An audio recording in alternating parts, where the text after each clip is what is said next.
Demandez ce qui vous a marqué dans l'actualité de la semaine. La déliquescence, la pauvreté des gens. Tous les capitalistes libre-échangistes, libre-marchandises le disent maintenant, il faut contrôler le marché.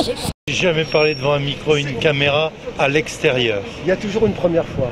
Absolument. Et il y a des choses qui vous ont marqué dans cette actualité-là, de cette semaine interpellé, interrogé sur des choses dites Le manque de pédagogie politique et économique, scandaleux à un moment d'élection présidentielle. Oui, j'ai vu deux choses épouvantables.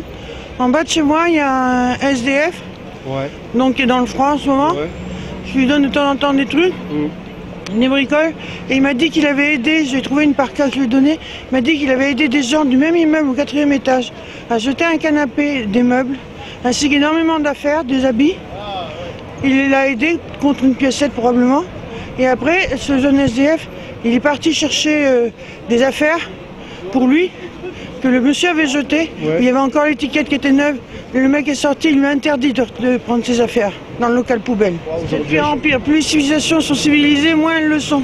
Vraiment. Avant, on aidait beaucoup plus les autres. Je suis sûr qu'il y a des milliers et des milliers d'années, c'était beaucoup mieux. Déjà ne serait-ce que des centaines d'années.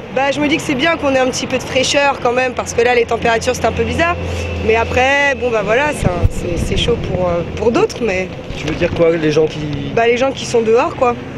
Qui veulent pas aller dans les centres parce qu'ils se font piquer leurs affaires ou ils se font tabasser ou machin ou tout ça. Parce que c'est ça en fait le truc, c'est que sinon ils iraient tous dans ces centres si c'était clean, propre, possible, etc. Oui, tous ces gens qui sont dehors. Voilà, comme ce monsieur qui était là tout à l'heure et qui criait qu'il avait faim. C'est choquant ça, de voir ça dans nos sociétés à nous. C'est inadmissible. Ça fait mal au cœur. On ne peut pas toujours donner, on peut pas. Voilà, on a des petites retraites. Si je peux aider, je le fais avec grand plaisir. Voilà. Mais est-ce que c'est aux gens de parer aux carences de l'État? Non.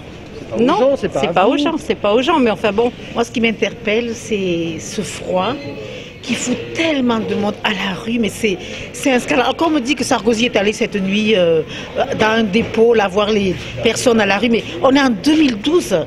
Et les gens sont dehors, c'est-à-dire les gens crèvent dehors. Même une mère de famille, ce qui m'a choqué le plus, dans un taxiphone, dans un truc de téléphone, avec ses enfants, mais on est où là? Alors on dépense des milliards pour aller faire la guerre en Afghanistan, on n'est pas capable d'être logé en France, on est où là? Mais elle passe où l'argent? C'est quoi qu'on m'explique? C'est une honte. Et on est le pays des droits de l'homme. Eh bien j'ai honte.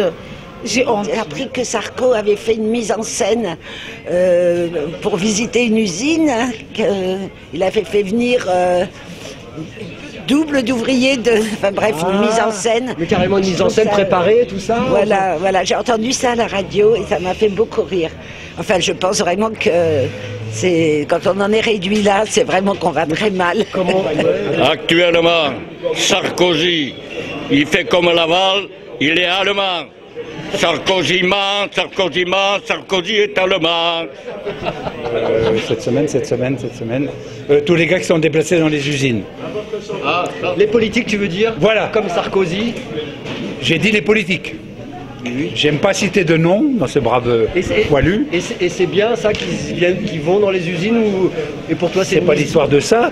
Ça prouve bien que tous les 5 ans, quand on veut gagner des voix, on se déplace. Exactement. Enfin bon, c'est pas un événement majeur. Ouais. Non, les événements majeurs, réellement, c'est vrai. C'est 200 morts à Homs hier, ou l'Égypte, quoi. Ce qui s'est passé en Égypte. 70 morts dans un stade, ou plus de 70 morts dans un stade, c'est beaucoup. Vous avez entendu des explications, vous avez entendu des choses par rapport à ça? Pourquoi ce gens se sont battus, vous le savez ça?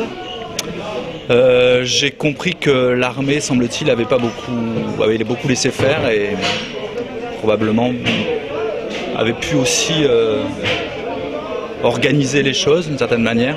Donc voilà, j'ai compris que c'était directement lié à la révolution qui était en cours. Et puis j'ai compris qu'en même temps, le lendemain, il y avait à nouveau un fort mouvement de mobilisation, de protestation et qui s'était développé. Et du coup, ça me rassure aussi. Je me dis que le mouvement, il me semble en tout cas en cours, que probablement tout ça sera long, mais que la démocratie, c'est pas facile. Un jour, de toute façon, je me présenterai en politique. Si je gagne un loto ou un tourbillon, je me présente pour les présidentielles. Moi, si vraiment je devais voter, ça sera pour celui qui me donnera à bouffer, à dormir et à bouffer. Et à boire surtout. Et à boire modérément. Qui c'est celui-là?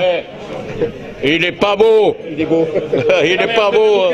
Il me dit Ça n'a jamais été comment on appelle ça, le plus menteur de toute la société, lui. C'est ton candidat, c'est important quand on est retraité d'aller voter aussi.